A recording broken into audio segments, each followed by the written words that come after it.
салом. соли нави 2020 ҳам фаро расид ва аз гузашти як даври дигари пурчолишу серҳаводис дарак дод. радиои озодӣ дар тамоми ин муддат дар канори шумо азизон буд бо тамоми хабарҳои хубу нохушоянд, хулоса бо тамоми хабарҳое ки аз зиндагии ҳамарӯзаи мардуми Тоҷикистон ва ҷаҳон қисса мекунад.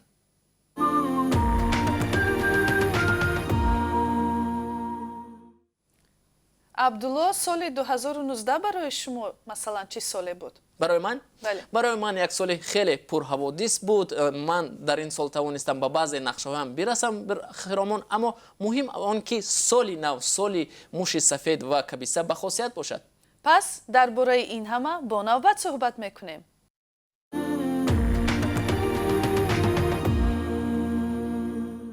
кӯчаву хиёбонҳои Тоҷикистон аз фарорасии соли нав дарак медиҳад. албатта чанд соли пеш дар забони мардум ва дар матбуот бархе зарурати таҷлили ин идро, яъне соли навро ба баҳс кашида буданд. вале воқеият ин аст ки дар Тоҷикистон мардумони гуногун зиндагӣ мекунанд. ҳам онҳое ки аз замони шӯравӣ одат доранд идро ҷашн гиранд ва ҳам онҳое ки аз назари ақидатӣ идро қабул надоранд. ҳамкорони мо Зарангези Наврӯзшоҳ ва Шаҳлои Абдулло ҳолу ҳавои кӯчаҳои соли навиро гузориш медиҳанд. имсол бузургтарин арчаи душанбе ором нест. Он на танҳо бо ороишоту чароғакҳои рангоранг, балки бо мусиқияш тамошобинонро ба худ ҷалб мекунад. бузургтарин арчаи Тоҷикистон дар ана ҳамин майдон имсол ҳанӯз аз охири моҳи ноябр аз фарорасии соли нави мелодӣ дарак медиҳад. мардум аз ҳар гӯшаву канор ба ин макон меоянд то дар ин ҷо акс бигиранд, селфи кунанд ва бо ин истиқболи соли 2020-ро барои худ хотирмон созанд. бо наздик шудани ҷашни соли нав ин майдон дар пойтахти Душанбе серодаму пуртамошобин аст. дар ин майдон баробари мардум бо боҳои барфии зиёде ҷамъ омаданд ва ҳозиранд бо ҳар нафар акс бигиранд. албатта ройгон не. 16 декабр сар кардагим то 31 дар ҳамин назди арчаи солинавӣ қарор дорем. бисёрун неки нарх набошон қимат якташ 5 сум якташ 10 сум. ин намоишгоҳ ё шаҳраки солинавӣ аз маконҳои дигар аст ки имсол мардуми зиёд барои тамошо ва харидани шириниву тӯҳфаҳои солинавӣ ба ин ҷо меоянд.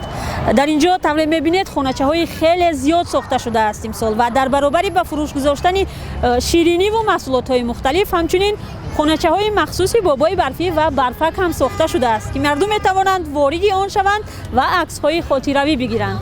امروز سال اینجا آدم خیلی بسیار میشود برای همین ما هر چیزایی که وردگیم سال آدمون بیخرن.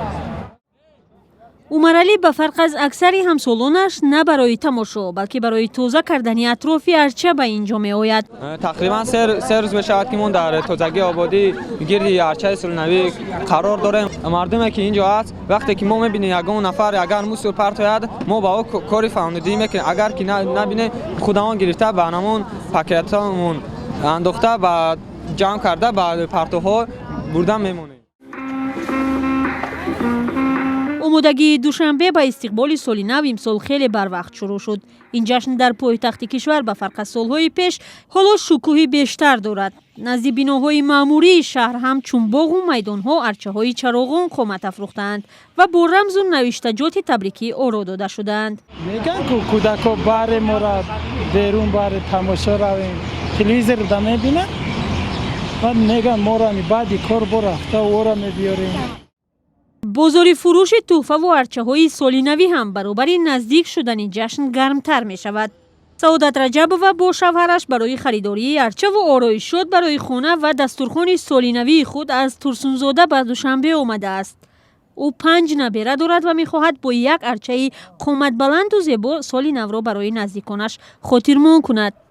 агар дастархон чиқа пур бошад, нозу неъматҳои бисёр бошад, сол ҳамин хел мерад, давоми сол ҳамин хел мерад. ако ҳама ҳаракат мекунанд ҳамин рӯз ба як дастархони хушро ороста кунанд, хоҳед нахоҳед мекунед, чунки дар дилатон ҳаст. бо ин ҳама намешавад гуфт ки баҳсҳо атрофи таҷлили соли нави мелодӣ дар Душанбе пурра аз байн рафтааст. барои онҳое ки ин ҷашнро моли бегона ва ё хоси фарҳангу мазҳаби дигар медонанд ин рӯз мисли рӯзҳои маъмулӣ аст ва аз таҷлили он худдорӣ мекунанд. ҷашн нагирифтан ин чизи исломӣ нест. мо конкрет ҷашн намегирем. تقریبا تا 11 سال اخیر موضوع تجلیل سال نو در تاجیکستان از جانب برخی زیر سوال رفته بود. همانا برای گروهی از ساکنان تاجیکستان سال نو مسیحی جشن بیگانه ارزیابی می شود و تحت تاثیر این عقیده ها هم در گذشته تجلیل سال نو چندان پررنگ و همگانی نبود. ولی به هر صورت دیگر بحثی تجلیل کردن یا نکردن از سال نو میلادی مثل سالهای پیش در تاجیکستان تند و شدید نیست و به نظر می رسد که اکثریت به این موضوع با تحمل برخورد می کنند. تجلیل عید همیشه خراجات دارد. طور یک خانم هم در این گزارش اشاره کرد. راست میگوید عبدالله، راحت بودن از نظری درآمد و خراجات یک شرط مهمی زندگی است. اصلا به فکر من سال تا سال مسئله های اقتصادی به یک مشکل جدی هم مردم و حکومت تبدیل می شود. اگر نیمه اول سال 2019 بالاروی نرخ اینترنت بسیاری ها را نگران کرد، آخر سال تغییر نظام ارسال پول موضوع داشت شد. عبدالله، من میدانم که شما در این زمینه تحقیقات ویژه خود را انجام دادید و بیایید حالا تماشابینان عزیز همراه با عبدالله به محتوای آن نگاه میکنیم. یگانه شرکت دولتی هواپیمایی تاجیکستان تاجیک ایر از 4 ینور از پرواز ماند و کارمندانش را به رخصتی بی‌مزد فرستاد. و مدیر نوی شرکت تنها در نیمه سال دست داد که با شروع موسم حج هواپیمای شرکت را دوباره به هوا خزاند و پروازهای پیشینی تاجیک ایر را در برخی از سمت‌ها از جمله دوشنبه دهلی برقرار نماید.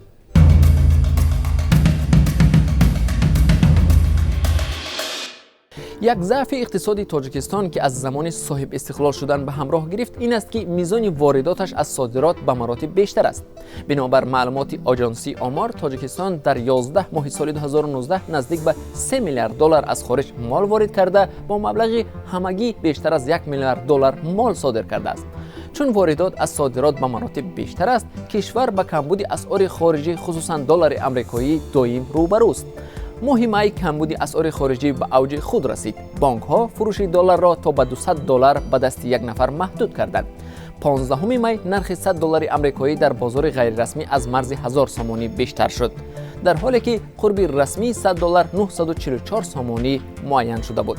تنها پایان ماه اوگوست زیر فشار بازار غیر رسمی، بانک ملی مجبور شد قرب سامانی را تا 9 سامانی و 70 درهم پایان برد.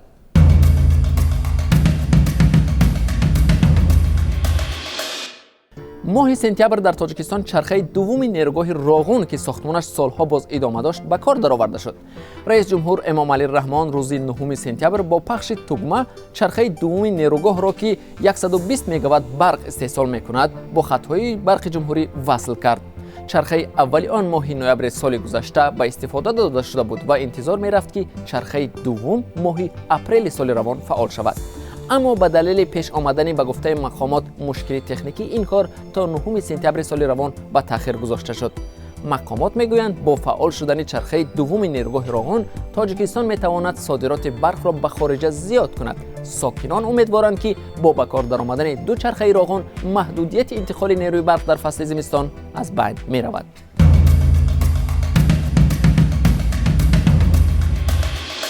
گزارش کامل عبدالله را میتوانید در وبسایت ozodi.org و یا کانال آزادی ویدیو در یوتیوب تماشا کنید.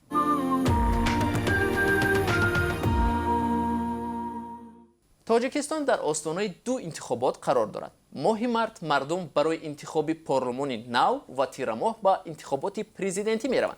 ولی از چی باشد که به مشاهده خبرنگاران از جمله همکاران ما در رادیوی آزادی سال تا سال مردم از بیان فکر و اندیشه ها درباره رویدادهای سیاسی خودداری میکنند.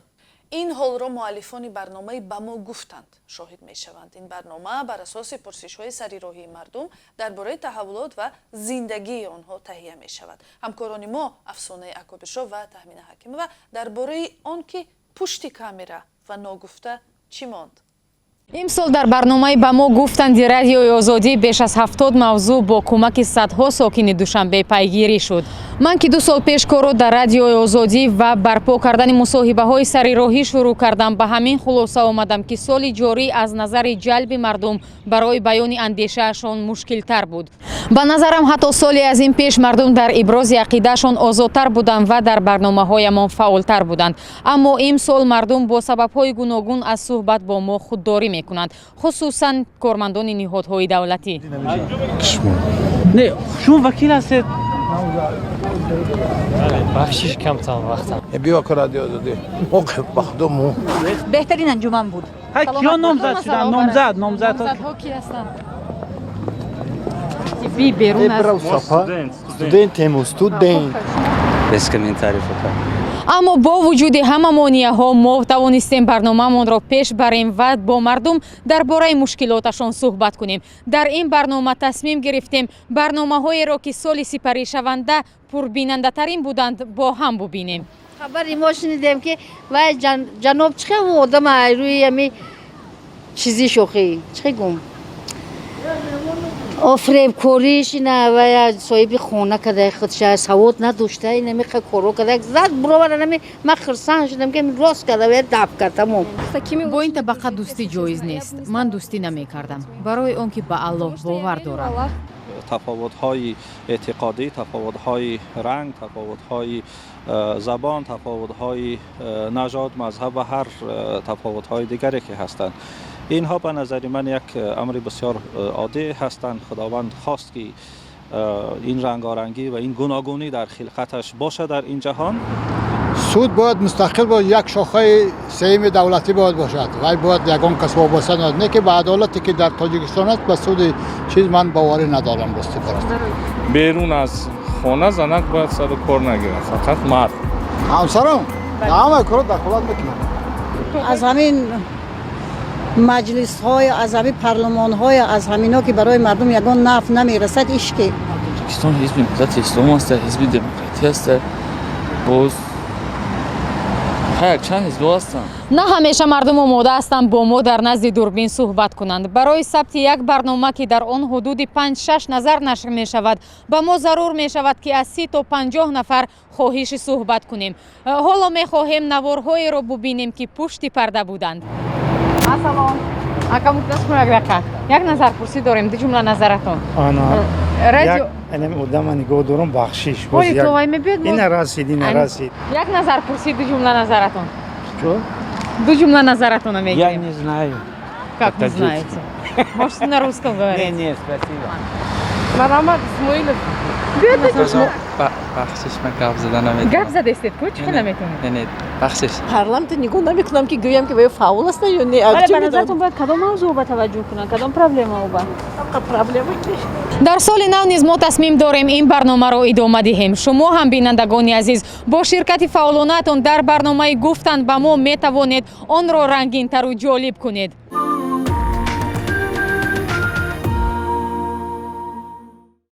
ولی آوازخوانی تاجیکی مقیم روسیه منیژه میگوید که از گفتنی مسائل حساس نمی‌هراسد.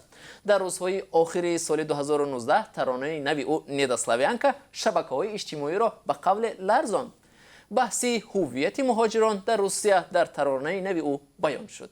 این ترانه را در 4 روز اول بیش از 177,000 دفعه تماشا کردند. بیشتر از این برنامه در صحبت از منیژه پرسیدم آیا انسان در روسیه باید حتما سلوان باشد؟ نه، چنین نیست.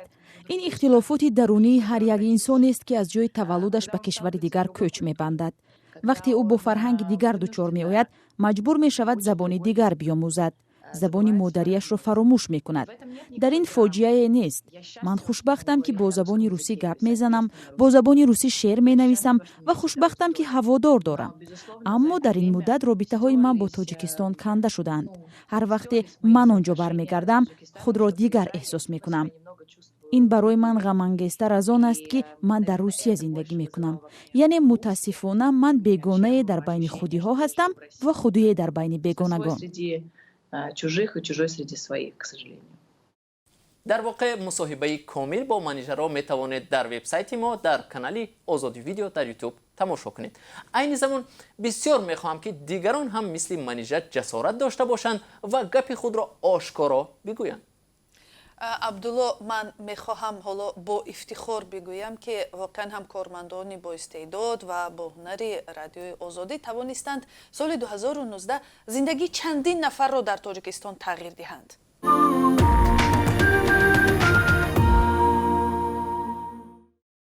گزارش هایی که تقدیر ساز شدند و یا چگونه مطالب رادیوی آزادی توانست برخی مشکلات مردم را آسان کند. در این باره همراه با عبدالله نظر می‌افکنیم.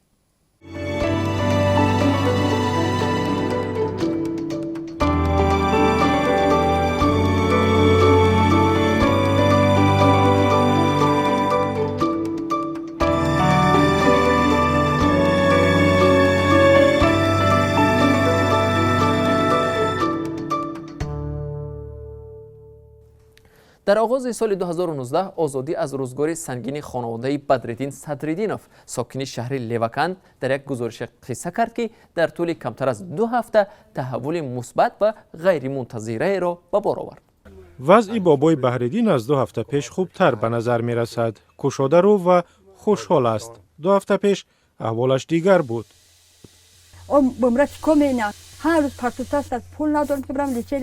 کلبه آریتی این اویله تا 7 متر مربع جای زیست داشت.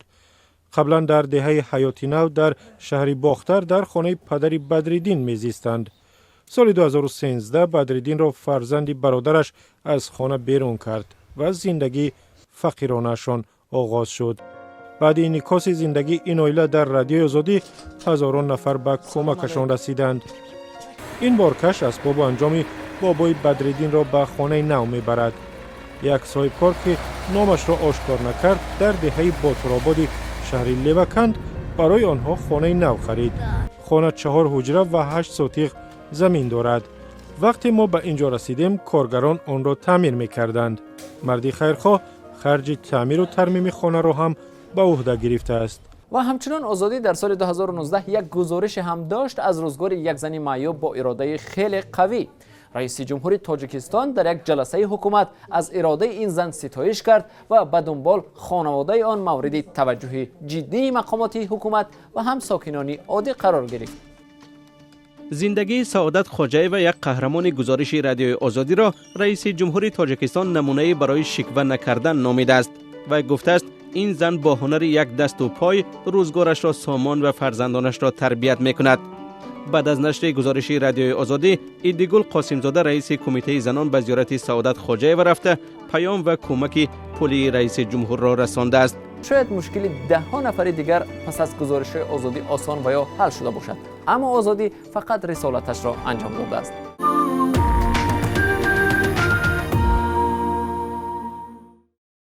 واقعا هم خبرنگاران رادیوی آزادی سال 2019 با گزارش‌های جالب توانستند توجه مردم را به مسائل بسیاری جلب کنند و بعضی از این گزارش و برنامه‌ها را در یوتیوب صدها هزار بار تماشا کردند. همراه با همکارمان شهلای گلخواجه و اسکندر خواجه میرزاده می‌بینیم که سال 2019 کدام گزارش و برنامه‌های رادیو آزادی بیننده زیاد داشت.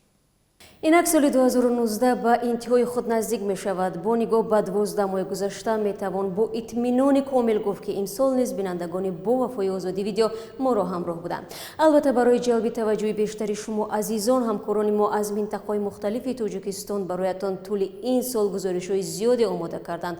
حالا همراه با شما می بینیم که کدام گزارش‌ها سربیننده بودند. روزگاری زنی که با یک قسم شوهرش تلخ شد از مطلب‌های بود که نتوانست کاربران آزادی ویدیو را در کنار بگذارد. سلطنت 47 ساله از آن قصه کرده بود که چگونه شوهر سابقش در دزدی متهم شد ولی قسم خورد که زنش طلاق شود این کار را نکرده است. بعداً کارمندان پلیس او را دستگیر کردند و او گناهش اثبات شد. سرگذشت دردناک قهرمان گزارش زرنگیز نوروز و براد یوسفی را بیش از 400,000 نفر تماشا کردند. از کلبه آهنی به خانه 20,000 دلاری. یک خانواده در ولایت ختلان سالهای زیاد در کلبه میزیست که همگی 7 متر مربع مساحت داشت. دختر و مادر در بیرون در هوای سرد میخوابیدند. پدری بیمار و پسر در داخل کلبه که آن هم پر از سوراخ و رخنه بود. وضعیت آنها به دوربین خبرنگاری رادیو آزادی آرزوی کریم افتاد و زندگی مشقت بارشان با همین پایان یافت. گزارش مذکور را 417,000 کس دیدند. برنامه خبری رادیو آزادی از روز 28 ایون نیز سرتماشابین بود. دقیق‌ترش گزارش‌های این برنامه که درباره چرخه دوم راغون، ملاقات رهبران امریکا و روسیه، نگرانی از لغو حق کاری خبرنگاری رادیو آزادی و حال نظرکرده‌های پرزیدنت قصه می‌کرد، توانست دقت 450,000 نفر را ҷалб кунад. маро заданд, дору доданд ва таҷовуз карданд. давои ҷавонзани 25 солаи сокини ноҳияи вахш ки моҳи сентябри имсол нашр шуд дар шабакаҳои иҷтимоӣ вокунишҳои тундро ба бор овард. модари ду фарзанд дар номаи шикоятиаш ба дӯстонии кӯл иддао кард ки дар шӯъбаи милисаи ноҳия шиканҷа ва таҷовуз шудааст. 522 000 нафар дар озодӣ видео ин гузоришро дар таҳияи сарвинози роҳулло ва шаҳлои абдулло аз назар гузаронданд. қиссаи дигари сербинанда низ марбут ба таҷовуз аст. дақиқтараш дар бораи он ки чӣ гуна таҷовуз ба номус дар 14-солагӣ як ҷавондухтари тоҷикро ангуштнамои мардум одамгурезу гӯшанишин кард ва ба як духтари ноумед табдил дод. гузориш дар бораи севара комиловаро 730 000 нафар диданд. субҳи барвақти рӯзи 31 декабри соли 2018 лаҳзаҳое ки бисёриҳо дар русия ба пешвози соли нав омода мешуданд эҳтимолан бар асари таркиши газ як бинои истиқоматии даҳошона дар шаҳри магнитогорски русия сарозер шуд. аз ҷумла 4 қурбонии ин ҳодиса узви як оила ҳамсар ва 3 фарзанди шӯҳрат улфатов буданд. 3 гузориши марбут ба ин фоҷиаро дар маҷмӯъ 2 миллион тамошобини озодӣ видео дид. имсол зиндагии вазнинтарин марди тоҷикистон барои беш аз 1 миллион бинандаи канали озодӣ дар ютуб ҷолиб буд. бобоҷон маҳмадиеви 37 сола 300 кило вазн дорад.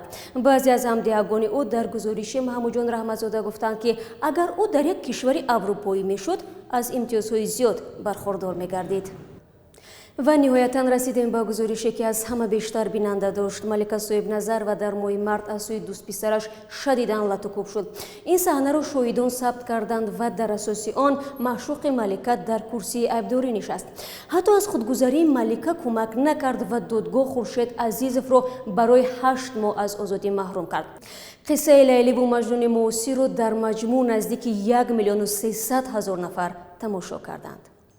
аммо бо ин ҳама ҷоиз ба таъкид аст ки назар ба як соли пеш мо дар озодӣ видео гузоришҳои камтар нашр кардем, зеро бештари ҳамкорони мо иҷозати фаъолиятро аз сӯи вазорати корҳои хориҷии тоҷикистон дарёфт накарданд ва натавонистанд мисли як соли пеш ҳодисаҳои муҳимро аз манотиқи серхабар инъикос кунанд. ба ҳар сурат мо хушбин ҳастем ва боварӣ дорем дар соли наве ки ҳамагӣ чанд рӯзи баъд фаро мерасад, дар ҳар вазъият шумо бо радиои озодӣ хоҳед монд. соли наветон муборак.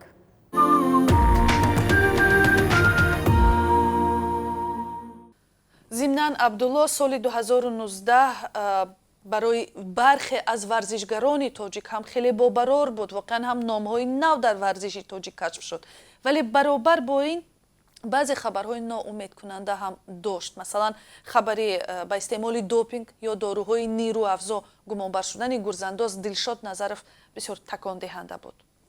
бале хиромон Дилшод Назаров барандаи нишони тиллои олимпии Рио де Жанейро баъди нашри хабари ниҳоди мубориза бо допинг гуфт ки худро бегуноҳ меҳисобад. ҳанӯз хабаре дар заминаи таҳқиқ ё бозбинӣ шудани ҳукми ин созмон дар даст нест. ин хабар ва дигар таҳаввулоти муҳими варзишгарони тоҷик дар соли 2019-ро ҳамроҳ бо шореҳи варзиши Радиои Озодӣ Нарсуллоҳи Латиф ва Амриддин Олимов тамошо мекунем. дастоварди бузурги варзиши имсола ба мушзани тоҷик Баҳодур Усмонов марбут аст. Баҳодур Усмонов мушзани маъруфи тоҷик дар қаҳрамонии бокси Осиё дар шаҳри Бангкоки Таиланд ба унвони қаҳрамонӣ даст ёфта бо медали тилло сарфароз гашт. аз пеш ина чемпионат мира тайёрӣ мебинем, машқҳои дастаҷамӣ бисёртар мешавад, кӯшиш мекунем анҷа медал биёрем. маъруфтарин варзишгари тоҷик Дилшод Назаров ки дар ҳамаи феҳристҳо садрнишин буд, имсол ба мушкиле мувоҷеҳ шуд. қарор буд Дилшод Назаров дар қаҳрамонии ҷаҳон дар Қатар иштирок намояд, вале ба гумони истифодаи допинг ё маводи манъ шуда ӯ аз ҳаққи ширкат дар қаҳрамонии ҷаҳон маҳрум гашт. Дилшод Назаров қаҳрамони Олимпиадаи соли 2016 навиштааст ки омодаи ҳамкорӣ бо созмони мустақили мубориза бо падидаҳои манфӣ дар варзиши сабук ва Федератсиони байналмилалии варзиши сабук аст, то собит кунад ки ҳеҷ гоҳ допинг истеъмол накардааст. паҳлавони ҷавони тоҷик Сомон Маҳмадбеков соли 2019 дар таърихи варзиши тоҷик саҳифаи нав боз кард. ӯ нахустин қаҳрамони ҷаҳон аз Тоҷикистон оид ба ҷудо миёни ҷавонони то 21 сола гардид. сомон маҳмадбеков дар маросими истиқболаш дар фурудгоҳи душанбе гуфт ки дар қаҳрамонии ҷаҳон танҳо барои аз худ кардани нишони тилло фикр мекард. шатранҷбози наврас Сабрина Абророва дар бозиҳои панҷуми ҷаҳонии наврасони ҳамватан дар Ханти-Мансийски Русия соҳиби медали тилло гардид. ӯ дар мусобиқаи шоҳмот байни духтарон дар 11 бозӣ 10 имтиёз гирифта ғолиб шуд. ман ин дипломо дар олимпиадаи хонандагони муассисаи таълимии шаҳри Душанбе оид ба шоҳмот гирифтам. мунтахаби наврасони то 17 солаи футболи Тоҷикистон ягона дастае буд ки аз кишварҳои собиқи Иттиҳоди Шӯравӣ дар қаҳрамонии ҷаҳон дар Бразилия иштирок кард. футболбозони навраси тоҷик бо роҳбарии сармураббӣ Зайниддин Раҳимов дар гурӯҳи Е бо дастаҳои мунтахаби наврасони Испания, Аргентина ва Камерун рақобат карданд. мунтахаби наврасони Тоҷикистон дар бозии аввали худ бар мунтахаби наврасони Камерун, қаҳрамони Африқо, бо ҳисоби 1-0 ғолиб омад. вале футболбозони навраси тоҷик ду бозии дигари сабқати гурӯҳиро бо дастаҳои Испания ва Аргентина бохтанд. соли 2019 барои варзишгарони тоҷик соли имтиҳони ҷиддӣ буд. онҳо барои дарёфти роҳхатҳо ба олимпиадаи соли 2020 дар Токио талош варзиданд, вале роҳхат ба даст оварда натавонистанд. аз оғози соли нав варзишгарони тоҷик барои дарёфти роҳхатҳо ба бозиҳои тобистонаи олимпӣ талош хоҳанд кард. Нарзуллоҳи Латиф, Амриддин Олимов, Радиои Озодӣ, Душанбе. то ҳол хиромон дар бораи онче ки гузашт гап задем, вале барои ман ва барои бисёре аз бинандагон муҳим аст ки бидонанд моро дар соли нав чӣ интизор аст. саволе ки ҳамеша инсониятро машғул доштааст Абдулло. дуруст мегӯед, воқеан ҳам баъзеҳо барои фаҳмидани ояндаи худ ва пешгӯӣ кардани ҳодисаҳо ба фолбину дигару дигарҳо муроҷиат мекунанд. мо албатта ин корро намекунем, вале самимона мегӯям ки мо ҳам мехоҳем бидонем ки моро чӣ соле интизор аст. фолбинҳоро намедонам, вале аниқ медонам ки илм ва донишмандон дар ин бора назару андешаҳои илмӣ доранд. масалан ситорашиносон, онҳо машғули таҳқиқу омӯзиш ҳастанд ва метавонанд бигӯянд ки чаро набояд аз соли кабиса ё як рӯзи иловагӣ дар моҳи феврал ки 28 неву 29 рӯз мешавад ҳарос дошт. пас ҳамроҳ бо Амриддин Олимов меравем суроғи ситораҳо.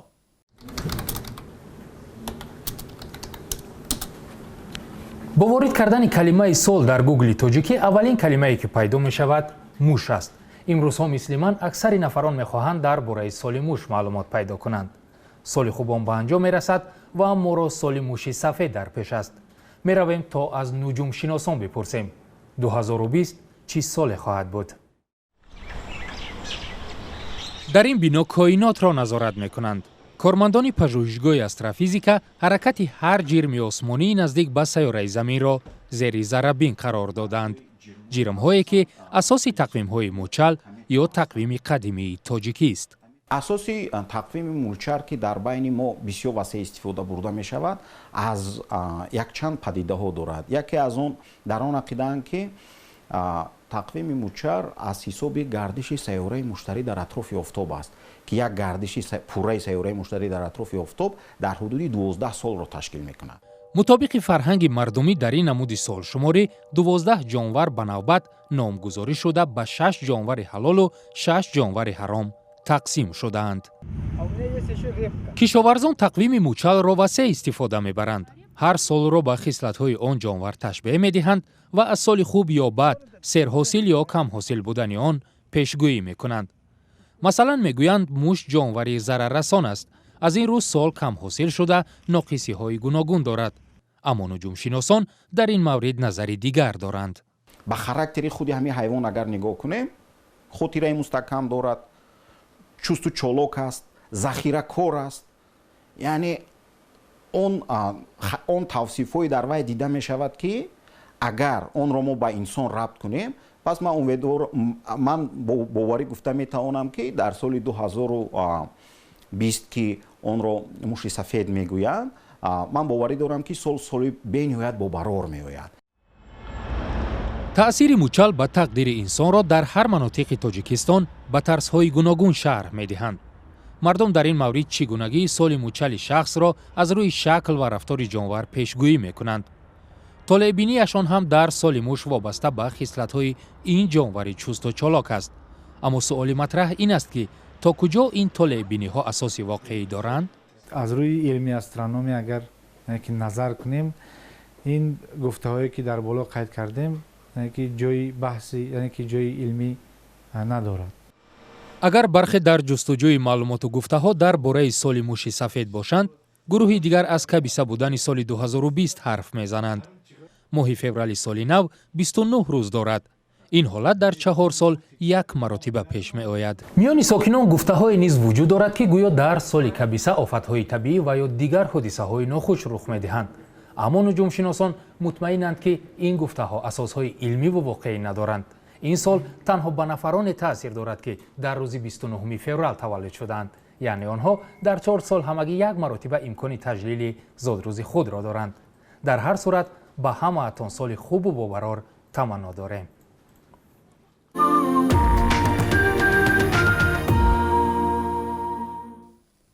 донишмандон ҳам тавре мебинам соли 2020ро соли муши сафед ва як соли хосе ном мебаранд. аммо чаро соли муш ки аз назари мардум як ҷонвари зиёновар аст ва пайдо шуданаш дар манзил дар хона ҳам бисёриҳоро нороҳат мекунад, хосиятҳои хубе доштааст. шумо дар ин бора чизе намедонед, Абдулло? ман намедонам. ман агар дар хонамон муш пайдо шавад асабонӣ мешавам, вале намедонам чаро бовар дорам ки ин ҷонвар набояд аз назари хусусиятҳои табииву маҷозияш фоли бад бошад. ҳамкорони мо афсонаву тахмина ба як фурӯшгоҳи ҷонварони Душанбе рафтанд ва дар бораи хусусиятҳои хуби муш гузорише омода карданд ки ҳоло онро бо ҳам мебинем.